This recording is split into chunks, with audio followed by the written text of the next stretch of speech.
जयपुर से इस वक्त की बड़ी खबर। दौसा रिश्वत कांड मामले में दौसा बांदीकुई एसडीएम की पेशी हुई। कोर्ट ने न्यायिक हिरासत में भेज दिया। कल 5-5 लाख रुपए की घूस लेते हुए इन्हें ट्रैप किया गया था।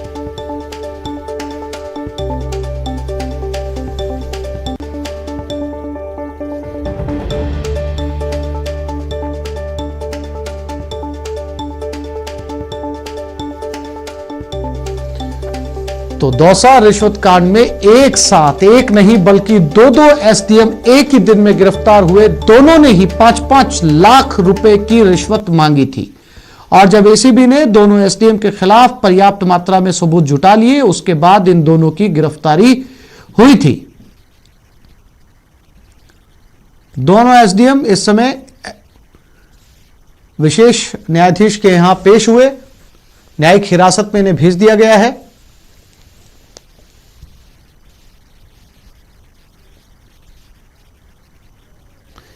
और इसी खबर पर ज्यादा जानकारी के लिए बात करते हैं हमारे संवाददाता राकेश गुसाई के साथ। राकेश, अब आगे की क्या रणनीति है एसीबी की, क्योंकि न्यायिक हिरासत में दोनों को भेज दिया गया है?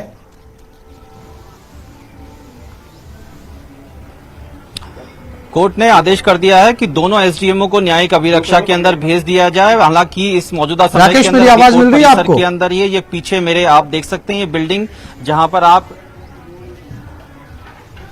सचिन गुप्ता। हेलो, हाँ आसिफ, आ रही है आपको आवाज मेरी? हेलो जी जी राकेश, अपनी बात पूरी करें। आसिफ, आप मौजूदा समय में विजुअल जो देख पा रहे हैं, सचिन गुप्ता है, विशेष न्यायाधीश हैं। इनकी कोर्ट के अंदर अभी दोनों ही एसडीएमओ को, एसडीएम दौसा पुष्कर मित्तल और एसडीएम बांदीकुई पिंकी मीना को यहां पर कोर्ट के आगे पेश किया गया है। कोर्ट ने इन दोनों आरोपियों को न्यायिक अभिरक्षा के अंदर भेज दिया है। इसके अलावा इसमें बड़ा अपडेट यह है कि दलाल नीरज मीणा जो एसीबी के द्वारा पकड़ा गया था, उस नीरज मीणा को भी एसीबी के द्वारा अलग कोर्ट के अंदर रखा गया है और कोर्ट में पेश किया जा रहा है। कुछ ही समय में उसको भी कोर्ट में पेश किया जाएगा। उसके बाद में संभवतः यह है कि एसीबी उसको पूछताछ के लिए रिमांड पर ले सकती है, क्योंकि मनीष अग्रवाल का जो मोबाइल मौजूदा समय के अंदर एसीबी के द्वारा जो जब्त किया गया है, उस मोबाइल की आगे की जानकारी के लिए व्हाट्सएप कॉल, व्हाट्सएप चैट, ये सभी उसकी जानकारी के लिए एफएसएल को भेजी जाएगी और एफएसएल उसके बाद में एफएसएल की रिपोर्ट आने के बाद में अनुसंधान शुरू किया जाएगा। हालांकि इस पूरे प्रकरण को लेकर एफआईआर जो दर्ज होनी थी वो एसीबी मुख्यालय के अंदर मौजूदा समय में दर्ज हो रही, क्योंकि छुट्टी का दिन था। छुट्टी का दिन होने के बावजूद भी मुख्यालय को खोला गया। एडीजी दिनेश एमएन कार्यालय में मौजूद रहे और अपने अधीनस्थ अधिकारियों को निर्देशित करते रहे कि किस प्रकार से इस इन्वेस्टिगेशन के दायरे को और अधिक बढ़ाना है, किस प्रकार से कोर्ट के अंदर चालान पेश करना, माफ कीजिएगा, कोर्ट के अंदर आरोपियों को पेश करना और किन किन आरोपियों का न केवल रिमांड लेना है अपितु किन किन को जेसी कराना। मौजूदा समय के अंदर एसडीएम दोनों एसडीएमओ के से कल एक गहन पूछताछ हुई थी एसीबी मुख्यालय में। उन्होंने जितना उनसे पूछा गया उन तरीके के कई जवाब उन्होंने दिए। हालांकि कुछ जवाबों के स्पष्ट रूप से उन्होंने जांच अधिकारी को जवाब नहीं दिए और यही कारण है कि एसीबी ने प्राइमा फेसी जो इन्वेस्टिगेशन हो सकती थी वो कोर्ट के समक्ष पेश कर दी है। अब कोर्ट उनको जेसी कर दिया है। कुछ ही समय बाद में यहां पर एसीबी के अधिकारी उनको जेसी ले जाएंगे, क्योंकि आजकल एक टेक्निकल कोविड के कारण हर किसी भी व्यक्ति का जिसको जेल जाना होता, जेल भेजा जाता है न्यायालय द्वारा, उसका कोविड टेस्ट कराया जाता है। हालांकि इन दोनों का भी कोविड टेस्ट कल करा दिया था, लेकिन अभी उसकी रिपोर्ट नहीं आई है। जैसे ही उसकी रिपोर्ट आएगी, नेगेटिव अगर रिपोर्ट आती है तो तत्काल प्रभाव से दोनों ही एसडीएम को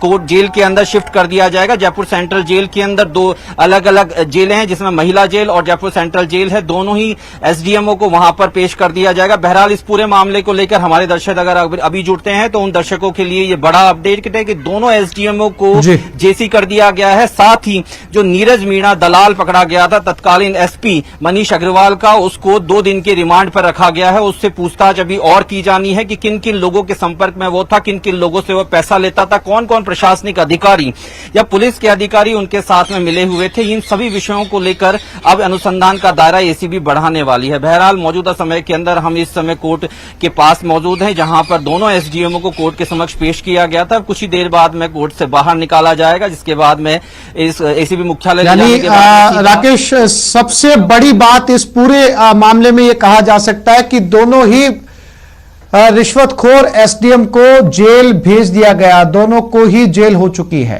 तमाम जानकारी के लिए राकेश आपका बहुत धन्यवाद।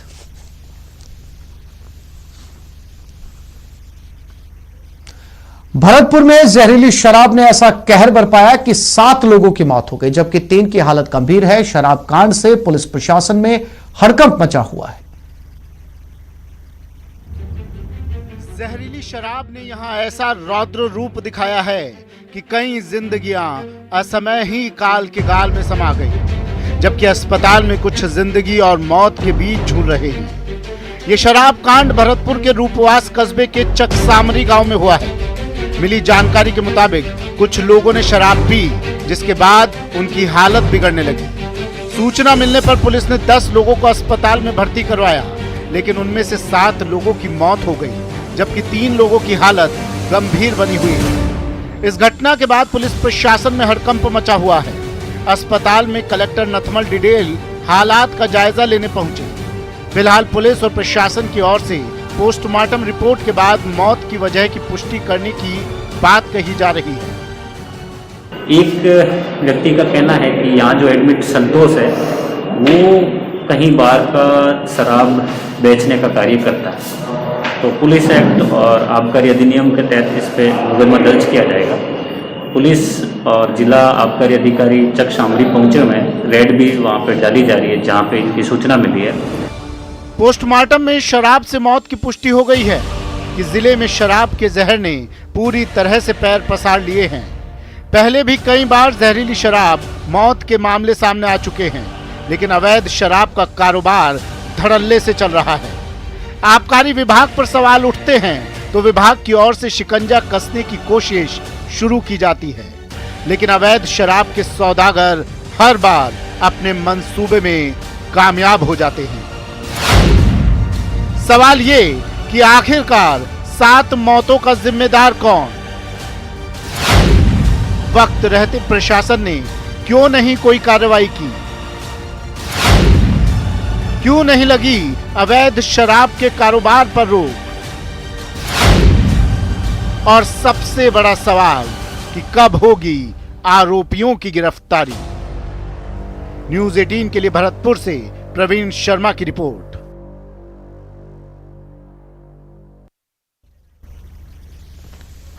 और प्रवीण शर्मा हमारे साथ लाइव जुड़ चुके हैं, उनके साथ बात करते हैं। प्रवीण, अब पुलिस किस नतीजे पर पहुंची है? क्या पुलिस अब भी नहीं मान रही कि ये मौत शराब की वजह से हुई है? इनके जिम्मेदार लोगों के खिलाफ कोई कार्रवाई की गई अब तक?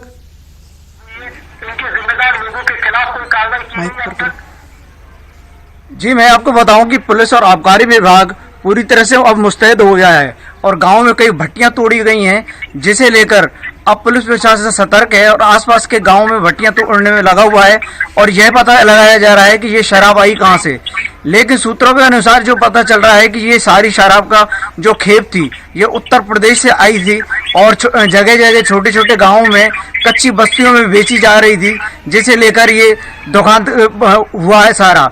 वही आपको बता दें, जिला कलेक्टर वहां मौके पर पहुंचे और उन्होंने मुआयना किया, जहां लोगों ने कई नाम ऐसे ठेकेदारों के बताए जो अवैध शराब का कारोबार करते हैं और गरीब बस्तियों में सस्ते दामों पर कच्ची शराब बेचते हैं।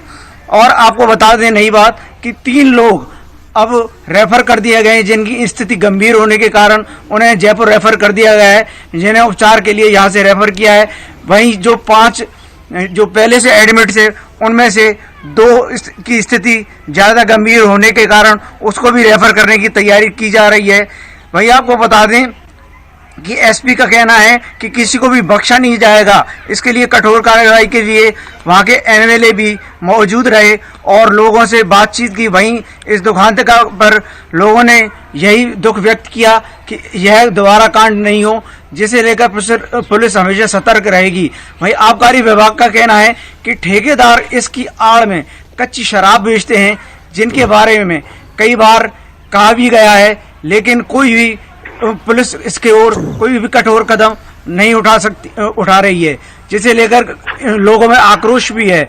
वहीं जिला कलेक्टर और एसपी मुस्तैद हैं और आपको बता दें कि वही एमपी और धौलपुर के एसपी पूरी तरह से मुस्तैद होने के कारण दोनों के बॉर्डर सील किए हुए हैं और तस्करों पर नजर रखने के लिए चारों ओर से सील किया गया है और लोगों की तलाशी शुरू की गई है, जिससे एक दुकानदार को रोकने के लिए शराब तस्करों को पकड़ा जा सके।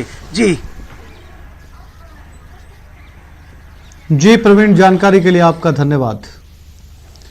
प्रवीण शर्मा हमारे भरतपुर संवाददाता जानकारी दे रहे थे। लगातार पुलिस की कार्रवाई जारी है और बहुत जल्द उम्मीद की जा रही है कि जो इसके जिम्मेदार हैं वो कानून की गिरफ्त में होंगे।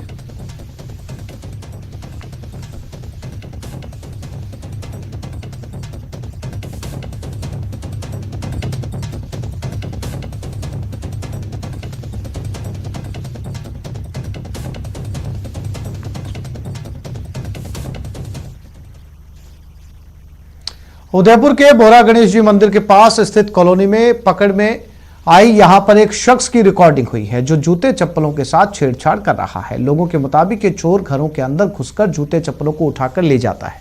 सीसीटीवी में इस चोर के साथ 2 लोग और नजर आ रहे। ऐसे में शंका जताई जा रही है कि चप्पल चोरों का यह गिरोह इलाके में सक्रिय है।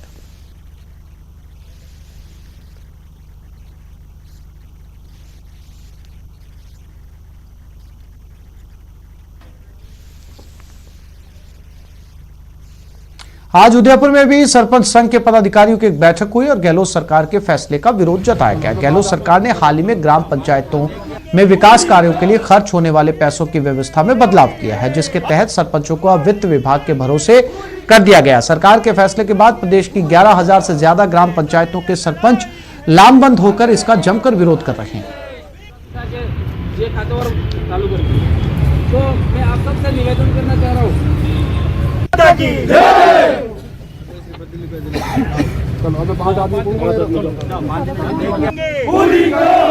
अभी दली अंगड़ाई है, हमारी मांगे पूरी करो, हमारी मांगे पूरी करो। अभी दली अंगड़ाई है, आगे और लड़ाई है। ये खात्यावर चालू करतो तो मैं आत्मनिर्भरता की ओर बढ़ने की भारतीयों में एक स्वाभाविक क्षमता होती है। इसका सीधा रिश्ता आत्मसम्मान और स्वावलंबन से है। नेटवर्क 18 की पहल स्वाभिमान भारत प्रेजेंटेड बाय आईटीसी ने देश भर से ऐसी कहानियों को चुना है जिनमें बिना किसी सरकारी मदद के अपनी समस्याओं को लोगों ने खुद सुलझाया है। ये कहानियां हैं नए नए प्रयोग और स्वनिर्भरता की, जो हमें एक राष्ट्र के तौर पर परिभाषित करती हैं। ये छोटे से गांव के एक प्राइमरी शिक्षक की कहानी है जिसका नाम विश्व स्तर पर सुर्खियों में रहा है।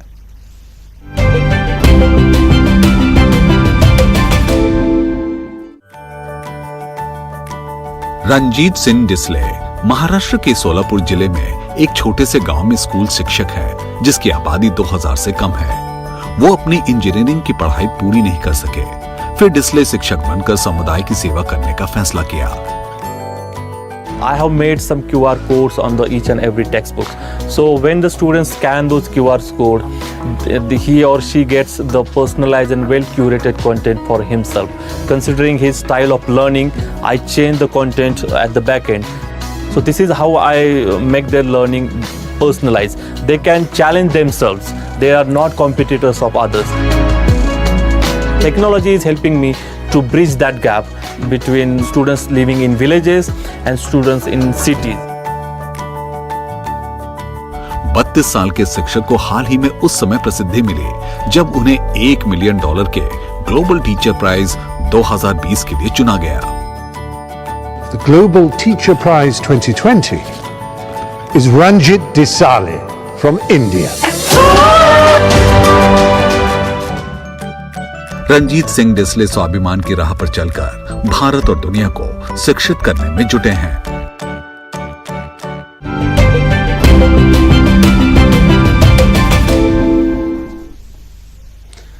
भारत से ऐसी ही सफलता की और कहानियां देखने के लिए बने रहे नेटवर्क 18 की खास पहल आईटीसी प्रेजेंट्स स्वाभिमान भारत के साथ।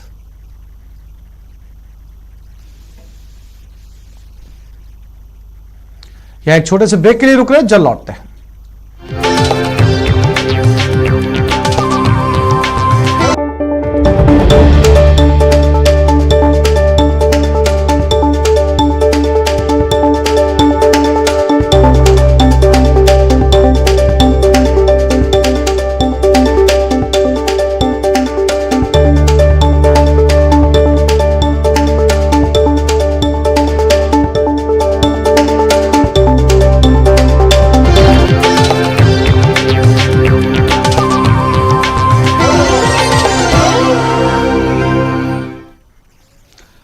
शिक्षा सबके लिए महत्वपूर्ण है, ये कहना है सीएम अशोक गहलोत का। ये बात उन्होंने बांसवाड़ा में राजा बांसिया भील की प्रतिमा का अनावरण के मौके पर कही।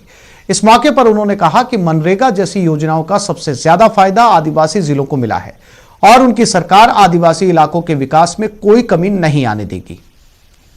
गांव में स्कूल हैं, कॉलेजेस, बांसवाड़ा के अंदर तो इंजीनियरिंग कॉलेज, डूंगरपुर में मेडिकल कॉलेज, हर जिले में मेडिकल कॉलेज खुल रही है बांसवाड़ा सहित। नरेगा जो सोनिया गांधी की, डॉक्टर मनमोहन सिंह की देन है देश को, उसको सबसे ज्यादा फायदा कहीं हुआ देश के अंदर तो बांसवाड़ा डूंगरपुर के लोगों को हुआ। तो हमेशा ये कोशिश रही है कि इस इलाके का विशेष ध्यान रखा जाए और मैं समझता हूं कि सोमकमला अमला हो चाहे बीका भाई का ब्रांच हो, जो काम हाथ में लिया गया है उनको पूरा करने के हमेशा प्रयास किए जाएंगे और जिस रूप में आगे चीजें कैसे बढ़े इस दिशा में कोई कमी नहीं रखेंगे। मैं करने को कड़ाई नहीं करना चाहूंगा, आप तो एक ही पॉइंट ध्यान में रख लो, मुझे रतलाम से डूंगरपुर रेल लाइन को बिछवाना ही है। स्टेट गवर्नमेंट की वो स्थिति नहीं रही है कि हम लोग उसको पहले की तरह पैसा दे सके हैं, परंतु अभी प्रधानमंत्री नरेंद्र मोदी जी के साथ में आज की तरह वीडियो कॉन्फ्रेंसिंग हो रही थी तो मैंने उनको भी याद दिलाया है कि रतलाम से Dungarpur via Banswara rail line जो हमने तैयारी कर रखी थी 250 करोड़ रुपए दे दिए थे, वो काम पूरा होना चाहिए, ये मैंने उनको।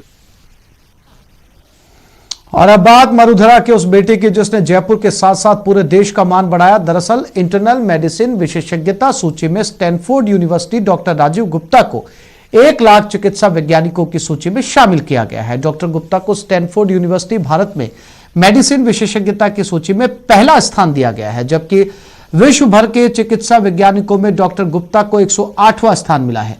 बता दें कि डॉक्टर गुप्ता बीते 40 साल से हृदय रोग महामारी विज्ञान और हृदय रोग निवारण अनुसंधान के क्षेत्र में काम कर रहे हैं।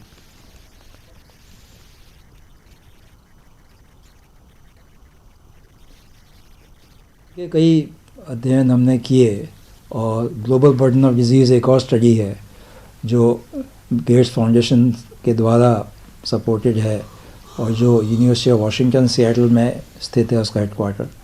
संपूर्ण विश्व में बीमारियां कितनी हैं, क्या है, और ख़ासकर जो हृदय रोग की है, नॉन कम्युनिकेबल डिजीज़ के बारे में, उसमें हम लोग भी सहयोग कर रहे हैं लोगों का और उसके बारे में भी आंकड़े हमने पैदा किए। और सब में ये देखा जा रहा है कि भारतवर्ष के अंदर क्योंकि रिस्क फैक्टर बढ़ रहे हैं, कंट्रोल की रेट कम है, इलाज की रेट कम है और जनता की सहभागीदारी कम है और फिजिशियंस, हमारे हेल्थ सिस्टम्स, हेल्थ, उन सब में थोड़ी बहुत कमियां हैं।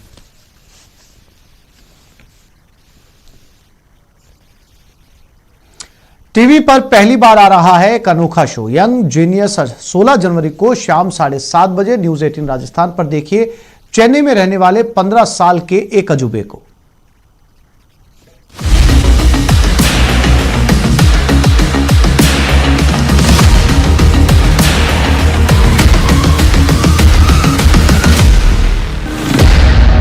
ये है यंग जीनियस। इस बच्चे का हुनर बेजोड़ है। लिडियन नादस्वरम म्यूजिशियन है। ये है यंग जीनियस जिसकी उंगलियां जादू रचती है। सचमुच चाइल्ड जीनियस है। ये है यंग जीनियस जो 15 साल की उम्र में दुनिया पर छा गया। The fastest pianist in the world. Network 18 पर एक अनोखा शो दंग करने वाले लिडियन नादस्वरम के साथ।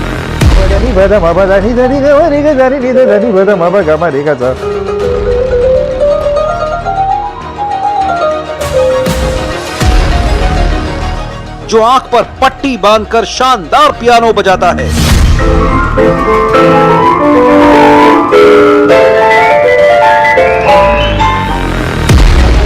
जो एक साथ 2 अलग अलग पियानो बजा सकता है।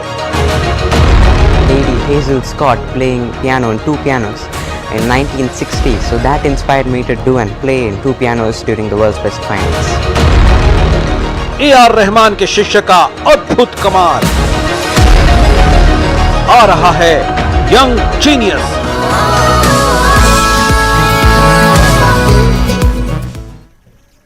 और अब देखते हैं टॉप 10 वायरल।